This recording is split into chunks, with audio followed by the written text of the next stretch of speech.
আমার নেতৃত্বে অদ্য ৩রা জুলাই ২০২৬ তারিখ একটি বিশেষ টহল দল ব্যাটালিয়ন সদর হতে এবং হাটখোলা বিওপির দায়িত্বপূর্ণ এলাকার নিয়মিত টহল দল কর্তৃক একটি বিশেষ অভিযানের তথ্য আমরা আনুমানিক ০৪:৩২ ঘটিকায় পেয়ে থাকি। এরই আলোকে আমরা উক্ত অভিযানটি পরিচালনার লক্ষ্যে আনুমানিক ০৯:২০ ঘটিকায় একজন অজ্ঞাত ব্যক্তি যে ধান খেতে কাজ করার উদ্দেশ্যে উক্ত এলাকায় গমন করে পূর্ববর্তী প্রাপ্ত তথ্যের ভিত্তিতে তথ্যের বর্ণনা মোতাবেক উক্ত ব্যক্তির টহলের নিকটবর্তী হলে তাকে চ্যালেঞ্জ করার সময় সে দৌড়ে পালানোর চেষ্টা করে এবং পরবর্তীতে তাকে টহলদল কর্তৃক আটক করা হয়।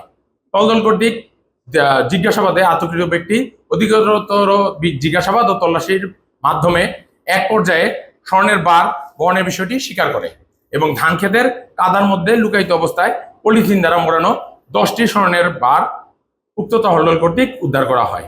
উদ্ধারকৃত 22 ক্যারেট স্বর্ণের বারটি 10টি বারের সর্বমোট ওজন 101 ভরি 9 আনা 3 রতি আনুমানিক, যার ওজন 1 কেজি 185 গ্রাম।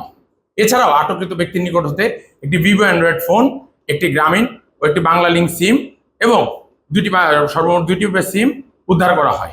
আটককৃত ব্যক্তির পরিচয়: মোহাম্মদ মামুনুর রশিদ, 35, পিতা মোহাম্মদ জালাল উদ্দিন, গ্রাম রতনপুর, পোস্ট কোতোয়ালি, থানা পাঁচবিবি, জেলা জয়পুরহাট। উদ্ধারকৃত স্বর্ণ ও আনুষঙ্গিক দ্রব্যের আনুমানিক সিজার মূল্য 2,27,83,000 টাকা।